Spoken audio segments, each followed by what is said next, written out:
Paz do Senhor, queridos. Sou Zaira Ponsati, professora do Tempo Central aqui, de Castanhal, da EBD.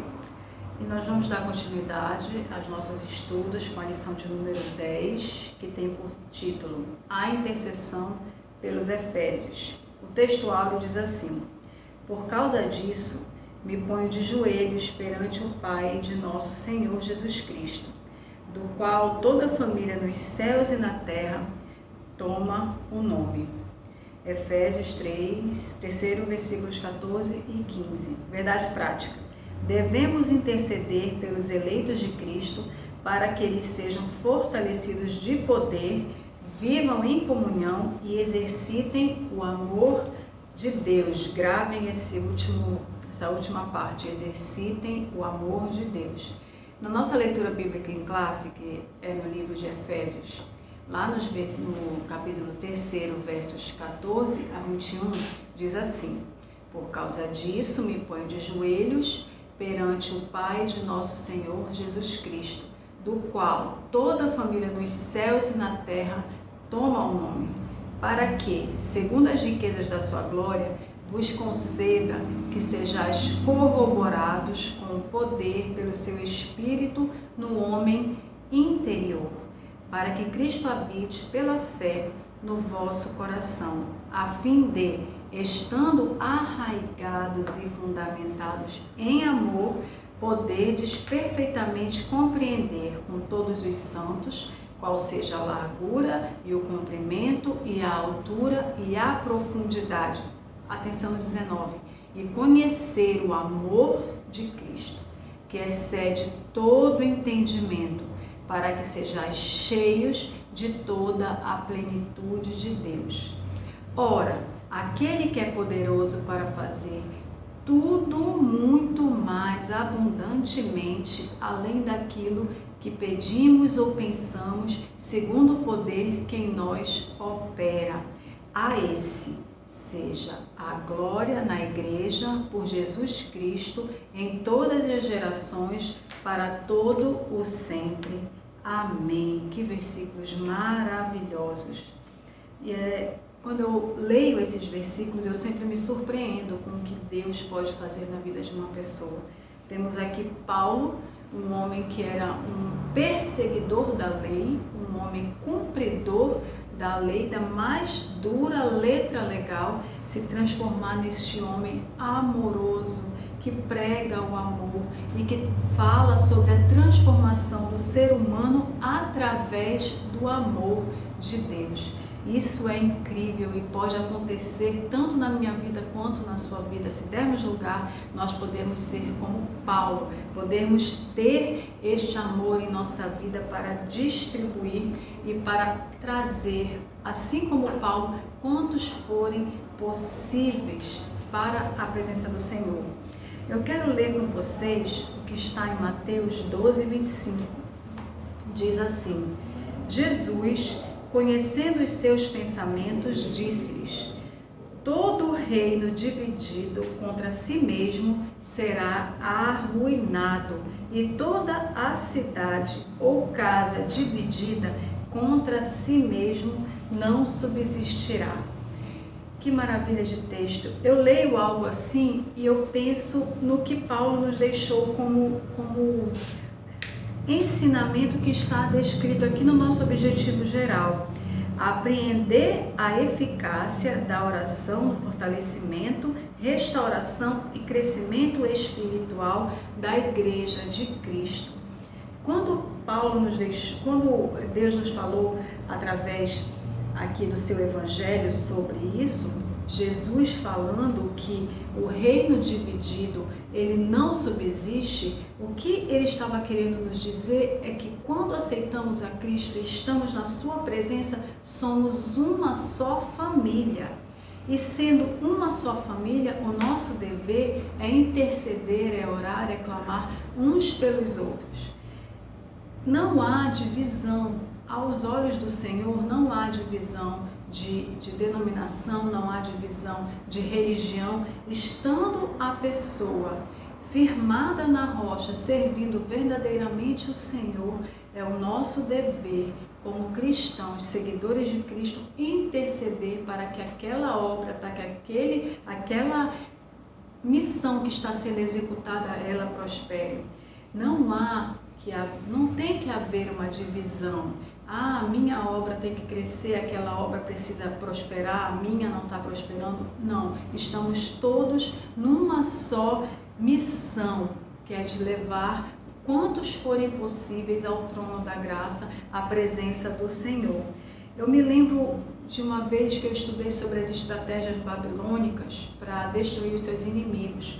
E uma das estratégias babilônicas era semear dentro do arraial, semear dentro daquela cultura os seus próprios integrantes. Então, o que a Babilônia fazia? Pegava alguns para o seu cativeiro, os mais sábios, os mais poderosos, e deixava grande parte liberta e semeava ali a sua cultura. E o que ia acontecer? Os seus se casavam com os delas se casavam com os seus, e a cultura babilônica ia se disseminando dentro da cultura de Deus, dentro da cultura daqueles que eram fiéis ao Senhor. E dessa forma, o que ele fazia? Ele dividia, a Babilônia dividia aquela população, a Babilônia dividia os pensamentos, a cultura, os ritos religiosos, e dessa forma, Babilônia conquistava aquele povo, fazendo com que aquele povo se transformasse até mesmo em idólatra dos seus próprios deuses.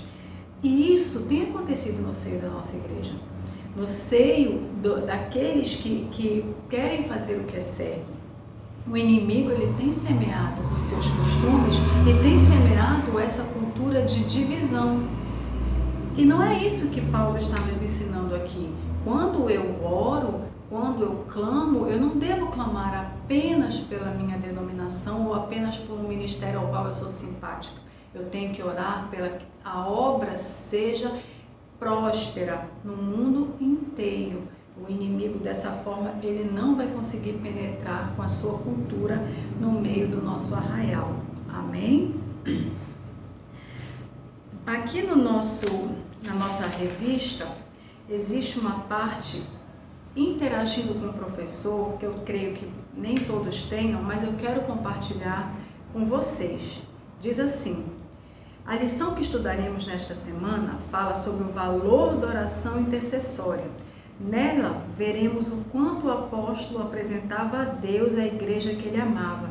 Ele mostra que a oração intercessória está baseada no amor que temos uns pelos outros. Nesse período de isolamento, eu tenho percebido isso grandemente na nossa igreja e louvo ao Senhor por isso. Temos muitos grupos de oração e de comunhão em diversas redes, e ali eu tenho visto que algum clama, algum fala, eu estou passando por um problema, logo alguém se levanta em oração e em clamor. Isso é o amor expressado concretamente. A pessoa que se coloca no lugar de intercessora, ela o faz por amor. Interceder é se colocar no lugar de alguém, assim como Jesus fez por nós. Ele foi o nosso e ele é o nosso intercessor. Então, quando eu me dedico a interceder por alguém, eu tenho que ter a certeza de que eu estou fazendo isso porque eu amo essa pessoa. Então, nós devemos exercitar a intercessão, que é a prova concreta do amor. Aqui na nossa introdução, temos assim: na intercessão paulina, aprendemos que Deus pode fazer tudo além do que pedimos ou pensamos, sendo Ele o único digno de ser glorificado. Aí nós temos que tomar um pequeno cuidado. Quem deve ser glorificado? O Senhor, Cristo. Não a pessoa que foi usada pelo Senhor para interceder por mim, para clamar por mim, até como foi ela um vaso de bênção na minha vida. Eu não tenho que adorar ou glorificar a pessoa que foi o instrumento. Tenho que glorificar e adorar aquele que usou a pessoa. Temos que tomar cuidado. Muitas vezes eu vejo alguém dizendo, eu vou ali na casa da irmã, que a irmã faz isso, faz aquilo. Calma. O Senhor está aqui e está lá. Não devemos adorar aquele que é usado por Deus em nosso favor, apenas a Cristo. Amém? Então está aqui. O nosso tópico primeiro diz: corroborados com o poder do Espírito.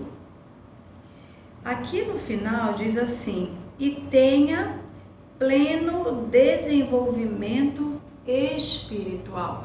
Paulo fez 4 orações. Diz assim: Paulo pede para que a igreja seja fortalecida com poder, que seja habitada por Cristo, que compreenda o amor divino e tenha pleno desenvolvimento espiritual. O que seria o pleno desenvolvimento espiritual? É isso que a gente vai estudar no decorrer desta lição. Como eu posso alcançar o pleno desenvolvimento espiritual? Quando eu chego em Cristo e peço ao Senhor que aceite-me como estou e que transforme a minha vida, e eu submeto a minha vida ao seu poderio, eu me deixo nas mãos dele, renunciando à minha própria vontade, e dessa forma ele pode fazer em mim, por mim e através de mim, por meio de mim, uma obra que eu nem consigo imaginar. Quando que a irmã Zaira, de 20, 30 anos atrás, poderia imaginar o que o Senhor estaria fazendo hoje, em junho de 2020? Nunca. Então, o que o Senhor faz em nós, por nós e através de nós, quando nós nos dispomos a Ele, é algo que a nossa mente humana não consegue auferir, e é algo que o Espírito Santo estava conduzindo Paulo a nos ensinar, a deixar para nós esses ensinamentos. Devemos dar lugar ao Espírito Santo. O Espírito Santo, aqui na nossa lição, nos ensina que ele é quem faz com que tudo tenha sentido e propósito. Sem o Espírito Santo, tudo fica seco, tudo fica como um sino que tine, como algo sem sentido. Então, a igreja sem Cristo, ela perde o seu propósito. O que devemos fazer? Buscar o Senhor enquanto se pode achar, para que haja sempre um propósito para a nossa vida, para que nós não venhamos a nos afastar do verdadeiro cristianismo. No tópico 2, temos arraigados e fundados em amor. Diz assim: somente através da santificação podemos exercer o amor verdadeiro, o amor ágape. O que é o amor verdadeiro? O amor que eu sinto por um irmão é um amor chamado filial, é um amor de amizade. O amor que eu sinto pelo meu esposo, alguém sente pela esposa, é um amor chamado eros. Mas o amor que Paulo está nos propondo é o amor ágape. Esse amor somente Deus pode nos conceder. Ele é um dos frutos do Espírito, é uma das manifestações do fruto único do Espírito. O fruto do Espírito, ele é plantado em nós. Nós aceitamos a Cristo, vamos à frente da congregação, aceitamos, fazemos aquela oração de confissão, o Senhor nos recebe, escreve o nosso nome no livro da vida. A partir dali, o Senhor coloca em nós uma semente que se chama fruto do Espírito. Essa semente, ela foi plantada em mim, mas ela depende do meu processo de santificação para que ela possa mostrar todos os gomos dela, o fruto dela. E quais são os gomos? São todos aqueles gomos que nós encontramos em Gálatas. E o gomo que nós estamos estudando hoje se chama fruto do amor, o amor ágape que somente o Senhor pode nos conceder através de um processo chamado santificação. Quando eu renuncio à minha carne e tento buscar ao Senhor, pedindo a Ele que tire de mim todas as limitações humanas para que eu possa desenvolver o fruto, o que eu estou fazendo? Eu estou dando crescimento a um fruto que foi plantado em mim no dia que eu disse sim para Cristo.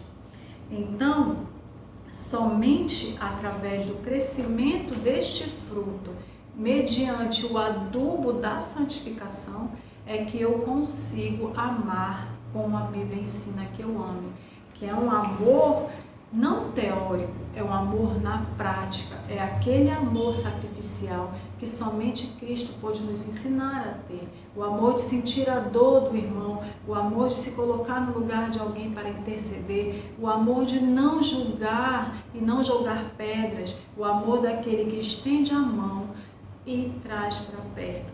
Eu me lembro que quando eu comecei a frequentar uma igreja cristã, Assembleia de Deus em Belém, eu fiquei maravilhada porque eu vinha de uma religião muito estéril, uma religião muito seca. Entrei na casa do Senhor e eu fui recebida pelos irmãos e me davam a paz do Senhor. Eu acho lindo esse cumprimento, a paz do Senhor. E eu sentia um amor tremendo. E nós devemos perseverar para que este amor, ele continue atraindo as pessoas, porque o que atrai as pessoas a Cristo não é nada além do amor que ele sempre distribuiu gratuitamente. Todos que chegavam a Cristo por causa do amor que ele sempre demonstrou através das suas atitudes, em não despedir ninguém com fome, em curar aqueles que chegavam angustiados, em dar uma palavra amiga. Nós não devemos deixar que essa chama se extinga dentro de nós. Devemos perseverar para que o mesmo que atraía as pessoas a Cristo atraia também para a casa do Senhor. A casa do Senhor precisa ser um lugar que recebe as pessoas, que faz com que as pessoas se sintam confortáveis para ali estar e ouvir a palavra do Senhor e dessa forma permitir que as suas vidas sejam transformadas. Amém? No tópico 3, temos: a bênção de Deus excede o pensamento humano. Que maravilha! Irmãos, o mesmo Deus que fez todas aquelas maravilhas, tirando o povo do Egito, guiando pelo deserto, trazendo para a terra prometida, vencendo na terra prometida, Canaã, todas aquelas batalhas juntamente com Josué, esse mesmo Deus é o Deus que eu sirvo e é o Deus que você serve. Não há diferença, Deus não mudou, Ele é eterno. O que mudou muitas vezes é a nossa concepção de quem Ele é a nossa ausência de fé nos atributos que Ele tem, de onipresença, onisciência e onipotência. Então, muitas vezes, nós deixamos de receber um milagre, uma bênção, não porque o Senhor deixou, mas porque eu deixei de crer na plenitude do poder dEle. A nossa lição nos ensina, assim, que o maior erro que podemos cometer é colocar limites no que Deus pode fazer. Olha só o que as irmãs de Lázaro fizeram. Eu tenho um fascínio por essa parte da Bíblia. As irmãs de Lázaro esperavam Jesus até o momento em que Lázaro tinha vida. No momento em que Lázaro perdeu a sua vida, as irmãs apenas lamentaram que Jesus estava atrasado em abençoar. Ou seja, elas criam que Jesus só tinha o poder de curar, mas não tinha o poder de fazer algo além daquilo. Quantas vezes eu e você não limitamos o poder de Deus? Quantas vezes eu e você não dizemos: Senhor, se Tu não fizeres assim, eu não sei o que pode acontecer. Quando na realidade o Senhor está dizendo que Ele quer ir além, que Ele quer mostrar a mim e a ti que Ele tem um grande poder além daquilo que eu e você pensamos. O limitado, irmão, sou eu. A limitada sou eu, não é o poder do Senhor. Então o que eu preciso fazer é pedir que o Senhor abra a minha mente e Ele, como autor da minha fé, exercite em mim uma fé sobrenatural. E fé sobrenatural é um dom que somente o Senhor pode dar. Então nós devemos pedir ao Senhor esse dom, o dom da fé, para que possamos crer contra a esperança, mesmo que tudo esteja caindo aos pedaços, mesmo que tudo ao nosso redor não alimente a nossa fé, nós devemos pedir ao Senhor o dom da fé, porque somente assim eu posso exercer a plenitude daquilo que o Senhor tem reservado para mim. Alguém já me falou que depressão, algumas outras enfermidades, já tem até um jargão que diz assim: depressão não é ausência de Deus. Aí as pessoas se permitem viver, até mesmo dentro da casa do Senhor, eu tenho conversado com algumas pessoas que se permitem viver sendo medicadas por remédios para a depressão e que não as cura, apenas atenua aquela sensação ruim que a depressão traz. E essas pessoas dizem assim: eu não tenho ausência de Deus, eu tenho depressão, eu creio em Deus. Na realidade, não é que a pessoa tem ausência de Deus, ela pode ser uma pessoa fervorosa, sim. O que a pessoa pode ter para viver uma situação limitada é muitas vezes ter tirado, esvaziado o poder de Deus. Então eu digo a vocês, irmãos, como alguém que já foi curado de tantas coisas, como alguém que o Senhor já libertou do câncer, eu posso dizer, o poder do Senhor não está limitado à minha convicção, não está limitado ao que eu entendo de Deus, porque o poder de Deus não tem limite. Se você está passando por uma situação difícil, eu já passei. No ano de 2018 para 2019, eu fui diagnosticada com câncer. E o Senhor, e esse era o meu maior medo, eu vivi dias de Jó. E naquele momento o Senhor me ensinou que não existe limite para o poder dele. E quem põe limites sou eu, porque eu achava que tudo Deus poderia fazer na minha vida, menos evitar que eu tivesse um final de vida como era da minha família, que a maioria morre com essa doença. E eu achava lá no fundinho da minha mente, eu achava que o meu fim seria o mesmo. Então, quando eu fui diagnosticada e foi marcada a minha cirurgia, eu criei e pedi ao Senhor que fizesse algo grandioso. E não porque eu mereça, porque sou melhor do que quer que seja, mas porque Ele me ama e ama todos aqueles que chegam a Ele. Agora existe um detalhe. Olha o que está escrito ali em Jeremias 29:13. Em Jeremias 29:13 diz assim: vocês me procurarão e me acharão quando me procurarem de todo o coração. Tudo no Antigo Testamento era coração. Mente era coração, espírito era coração, sentimento era coração, tudo era coração e fígado. Então, quando se falou, quando me procurarem de todo o coração, o que o Senhor está querendo dizer aqui é que quando nós nos permitirmos buscar ao Senhor com tudo aquilo que somos, sem nenhum obstáculo, sem nada que limite a nossa visão, a nossa fé, nós acharemos a resposta da nossa oração. Mas eu encontro muitas pessoas que dizem assim: eu vou orar, mas ele não quer. O que Deus pode fazer? Mas eu vou orar. Quantas vezes a gente já não ouviu isso? Eu vou orar pelo marido da fulana, pelo filho da fulana, mas ele não quer nada, então o que Deus pode fazer? Quem ora assim, ora semelhante à onda do mar, inconstante, e a palavra de Deus me ensina que aqueles que são inconstantes não conseguem nada do Senhor. Então uma oração dessa, feita com uma determinação vacilante, certamente não alcançará nada do Senhor. Irmãos, não permitam que nenhum obstáculo exista para a sua fé. Não permita que a sua fé seja impedida por alguma coisa que alguém falou, por alguma inverdade que lhe foi dita. Creia contra a esperança. Creia que o poder do Senhor se aperfeiçoa na sua fraqueza. Creia que o Senhor tem promessas para realizar na sua vida. Creia contra a esperança, porque eu creio firmemente naquele Deus que é o mesmo que fez a sombra do céu preceder, é o mesmo que fez o sol parar, é o mesmo que tirou o povo do Egito, é o mesmo que alimentou aquelas tantas pessoas no deserto sem permitir que nunca lhes faltasse nada.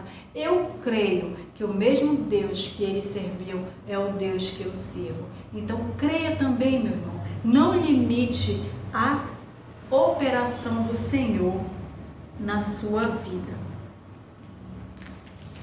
E para terminar, diz assim a nossa conclusão: a ousada intercessão de Paulo anelava o fortalecimento da igreja, ou seja, Paulo tinha uma intercessão muito além do seu tempo. Ele queria que a igreja, tão incipiente, tão no início, ela tivesse fortalecida.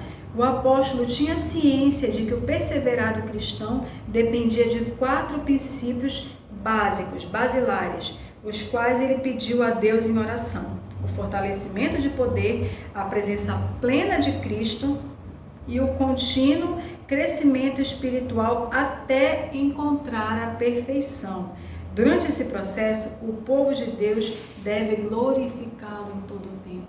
Então, glorifiquemos ao Senhor, recebendo ou não a resposta do nosso clamor, glorifiquemos ao Senhor, porque só Ele sabe o que é melhor para mim e para ti. Mesmo que a resposta do Senhor seja aguarde, mesmo que a resposta do Senhor seja não, como um pai amoroso que diz não ao filho no momento propício, o Senhor sabe o que é melhor para mim e para ti. Devemos glorificá-lo ao Senhor, devemos glorificar ao Senhor, mesmo que Ele não atenda como esperamos a nossa oração, porque até o não do Senhor é o melhor para mim e para ti. Amém? Vamos orar. Senhor Deus, querido Pai, te agradeço por mais, Senhor, essa oportunidade na Tua presença. E te pedimos, Senhor, que esteja conosco.